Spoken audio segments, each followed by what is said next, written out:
There in the summers or whenever we had some free time. I know it's been a tough year in terms of injury for you. Does that mean you've played a little bit more golf this year? Unfortunately, it means I've played less. Nobody understood it at first. Why did Caitlin Clark suddenly stop mid-swing during that LPGA crossover event? Why did her smile disappear, replaced by shock, maybe even pain? Moments later, security rushed in as the crowd murmured. What she heard wasn't just a question. It was a setup meant to embarrass her in front of both the WNBA and the LPGA and the person responsible. Someone she never imagined. Before we uncover the full truth, stay with me, because this story runs much deeper than a single bad question. Caitlin's morning had started quietly.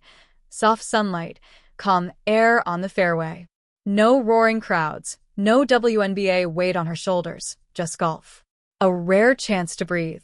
Put on television, and that was great. Fans were really excited about that. There was so much buzz online. She was trending on Twitter, all of the things. And the LPGA was promoting the crap out of this event. And they also did something really smart by pairing her up with their currently #1 golfer in the world. And her name is Nelly Korda. So there are photos of Caitlin and Nelly literally everywhere. She let out a light laugh while practicing her putts, tapping the ball with calm precision as fans whispered, "Look, that's really her, Caitlin Clark." For once, she wasn't dodging drama, politics, or any manufactured controversies.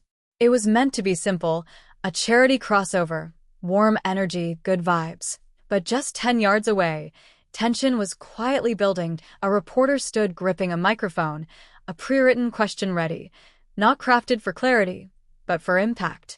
Not to inform, but to wound. Caitlin had no idea. The peace she felt was the kind that comes right before a storm. The reporter stepped forward as Caitlin completed her swing.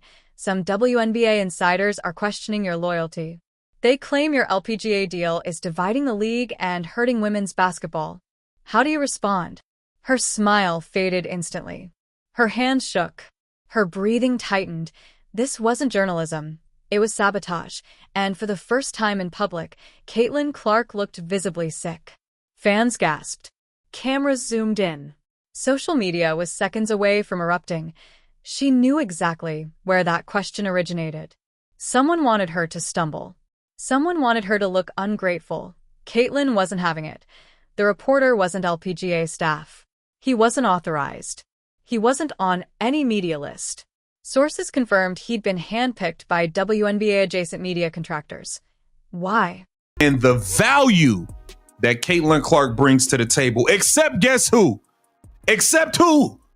The league she plays in, the WNBA. Kathy, in my opinion, this is the reason you got to go.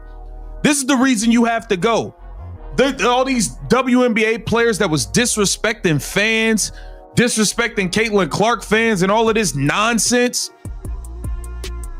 Y'all don't understand the value she brings, but all of the leagues who are prospering and winning, they understand the value, and it's pretty sad. And Caitlin's $68 million LPGA deal sparked jealousy throughout the WNBA.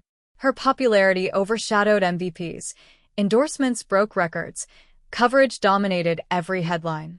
Some veteran players felt pushed to the side. Some wanted her toned down. Someone decided to weaponize a reporter. To fans, it looked like drama, yet to Caitlin, it cut deeply. Her success was meant to inspire. Her crossover deal was meant to uplift women's sports. But the question attacked her character, her integrity, and her love for the game. Her reaction was human, raw, and visible. She froze, stepped back, and millions watching could feel it. LPGA officials intervened. The reporter was pulled aside, and security escorted him out. Caitlin didn't just walk away. She contacted her legal team because this wasn't a rude question. It was coordinated harassment. Within hours, the reporter was fired, his credentials revoked, and an LPGA investigation launched. Caitlin was ready to escalate. The legal filings included harassment, professional defamation, misuse of access, and emotional harm. All of these places, every media outlet is covering this, and you don't say anything. That's what we were talking about this whole season. We were correct. The fans that were saying that the WNBA seems to be trying to quiet the noise of Caitlin Clark, not letting her shine to her full ability, and not, in turn, not helping your own players in the league, we were right. And this event proved it because the LPGA did literally everything correct. They capitalized on the moment. They found a way to put it on television. They allowed people to be there. Caitlin was signing autographs. They put their best golfer in the tour, league, whatever it's called. They put her with Caitlin because they knew that she would get more eyeballs doing it. They propped up all Harm, interference with contracts, and a full investigation were demanded. Who gave the reporter access? Who wrote that question? WNBA coordination was immediately suspected. Fans watched in shock as the internet exploded. Caitlin refused to be anyone's pawn, and Stand With Caitlin went viral. Debates spread across social media.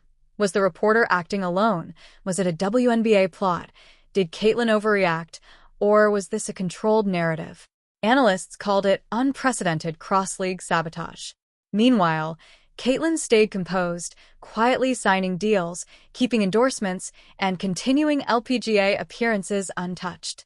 Insiders later revealed the reporter had received the question from WNBA-adjacent media. No, it's not. No, it's not. Stop it. Stop it. They said the Golf Channel went live during her round and had a reporter interview Clark on a walk down the fairway. That's the Caitlin Clark effect. Most groups had a handful, sometimes a dozen followers. Clark had thousands.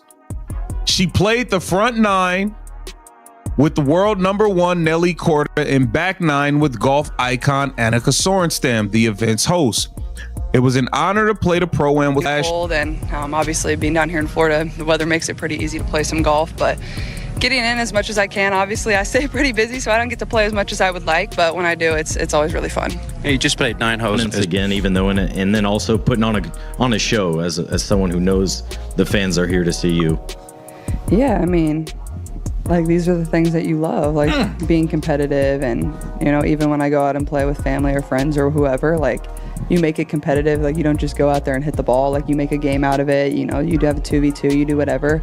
And I think that's what the fun part about golf. And, really with anything I do in life, I'm pretty competitive. So Probably coordinated, not proof of league involvement, but enough to trigger major consequences.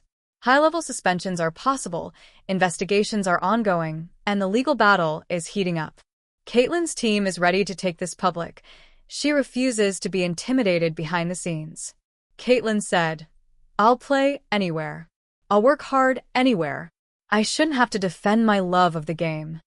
She's fighting not just for herself, but for every athlete dealing with jealousy and politics. This war wasn't one she asked for, but she's ending it on her own terms. If you want part 2, the full legal breakdown, the orchestrators exposed, and the WNBA fallout, comment next part and we'll release it next.